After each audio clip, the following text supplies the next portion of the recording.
मुझे बहुत सुकून महसूस हो रहा है आपसे बात करके। आपकी एनर्जी ऐसी है, शायद इसलिए आपकी इतनी बड़ी फैन फॉलोइंग है हो सकता है कि जब आप किसी रूम में एंटर करते हो आप सुकून के साथ एंटर करते हो। शायद। आपका बचपन कैसा था सर? जैसा होना चाहिए एक बच्चे का, ठीक वैसा। ऐसे ही थे आप? नहीं, बहुत शरारती, बहुत बदमाश। ओके। देखिए, एक कहावत है, हर साधु का एक अतीत होता है, उसे भी ध्यान रखना चाहिए। कोई साधु पैदाइशी नहीं होता। साधु बहुत बड़ा शब्द है, मैं खुद के लिए नहीं कह सकता हूँ, लेकिन जिसने जम के बदमाशी बचपन में ना की हो वो शांत हो नहीं सकता। इसलिए मेरा मानना है कि जो बच्चे बहुत सीधे हैं वो बच्चे नहीं है। एक बच्चे को ऐसा होना चाहिए कि वो छठी का दूध याद दिला दे पेरेंट्स को, टीचर्स को। तो मैं वैसा ही था, बहुत बदमाश। बदमाश मतलब नॉट इन नेगेटिव सेंस, लेकिन इनडिसिप्लिन करना जितना बच्चे करते हैं वैसा करना, एडवेंचरस, लड़ाइयाँ भी करना, और on the same level stage पे खड़े होना 2000 बच्चों के सामने, डिबेटिंग करना। स्कूल का इलेक्शन मैंने लड़ा, जीता। पूरे स्कूल में एक माहौल इस तरह का बनाना, इलेक्शन कैंपेनिंग करना, हर क्लास में जाके बच्चों से बात करना, स्कूल में हीरो बन जाना, कभी कभी जीरो बनना, वो भी सब चीज़ें। टीचर से बहुत पिटना, कई हजारों बार मुर्गा बनना, वो सब भी किया। और हजारों बच्चों के सामने पुरस्कार मिले, ये भी कई बार। तो बहुत डाइवर्स, बहुत ही इंटरेस्टिंग किस्म की चाइल्डहुड रही है। कुछ गलत किया आपने जिंदगी में? बहुत सारी चीजें। ओके। बहुत सारी। सबसे बड़ी गलती क्या थी? ऐसे कभी लिस्ट बनाई नहीं इस तरह से, लेकिन स्कूल लाइफ में एक बार ऐसा हुआ था कि झगड़ा हो गया था एक लड़के से, तो फिर 15-20 दोस्तों को ले जाके उसको पीटा था बहुत ज्यादा। तो ऑर्गेनाइज गुंडागर्दी आप कह सकते हैं, पहली बार 7वीं-8वीं क्लास में की थी। कहाँ की बात कर रहे हो आप? मैं हरियाणा में भिवानी एक शहर था, वहां रहता था। फिर उतना ही पिटा भी था घर पे आने के बाद, जब घर पे सूचना मिली। तो वो सब चलता था। लेकिन ऐसी कोई गलती जो बहुत रिग्रेट वाली हो, मुझे बहुत नजर नहीं आती। ओके। उस लड़के से आप मिलो उसके बाद? नहीं, उसके बाद नहीं। शायद वो पॉडकास्ट देख रहे हैं आपका। हो सकता है, देखिए। आज तक खुन्नस के साथ आपके वीडियोस देख इसने मारा था, पर इस पॉडकास्ट देखकर उसे अच्छा लग रहा है। बहुत अजीब सवाल पूछना चाहूंगा, मतलब मैं ये जानता हूँ, बट ये मैं आपके दिल की बातें जानने की कोशिश कर रहा हूँ। आपको इतने व्यूज मिलते क्यों हैं आपके अकॉर्डिंग? इतने सारे लोगों ने डिमांड किया कि आपको लाना है पॉडकास्ट। अच्छा, मुझे इस बात का आइडिया नहीं है। अच्छा। मतलब बहुत बहुत सारे लोग चाहते थे। मतलब हम कमेंट सेक्शन बहुत ज़्यादा स्कैन करते हैं, और जब भी किसी का नाम दिख जाता है एक एक्सेल शीट बनाते हैं, और उस शीट में आपका नाम सबसे ज़्यादा फ्रीक्वेंटली मेंशन्ड होता है। अच्छा। हमेशा। क्यों?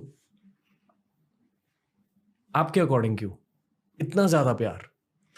मतलब मेरे जो वीडियोस यूट्यूब पे हैं, जनरली काफ़ी लंबे वीडियोस हैं, फिलॉसफी पे हैं, कॉन्स्टिट्यूशन पे हैं।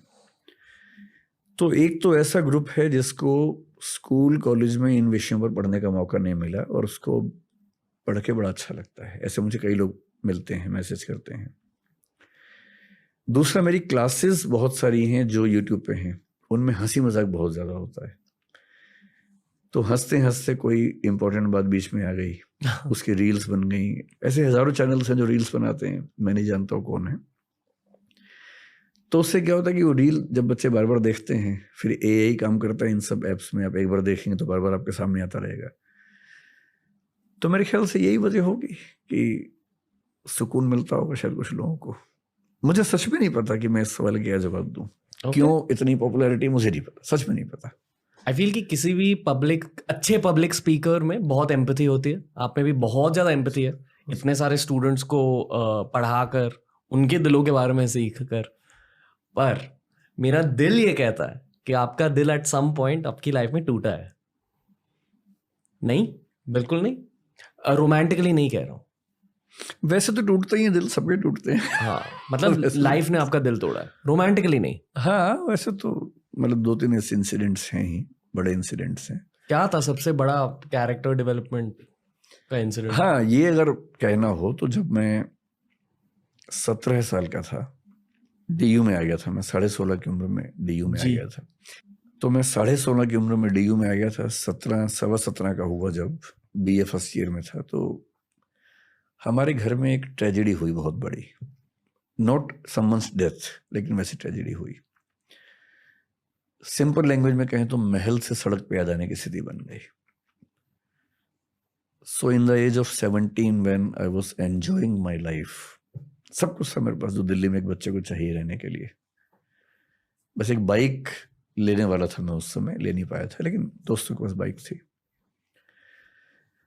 उस समय अचानक ऐसा हुआ कि ये चीजें सब खत्म हो गई घर में, और फिर मुझे अपने पेरेंट्स और सबको सपोर्ट करने के लिए सेल्समैन की नौकरी करनी पड़ी।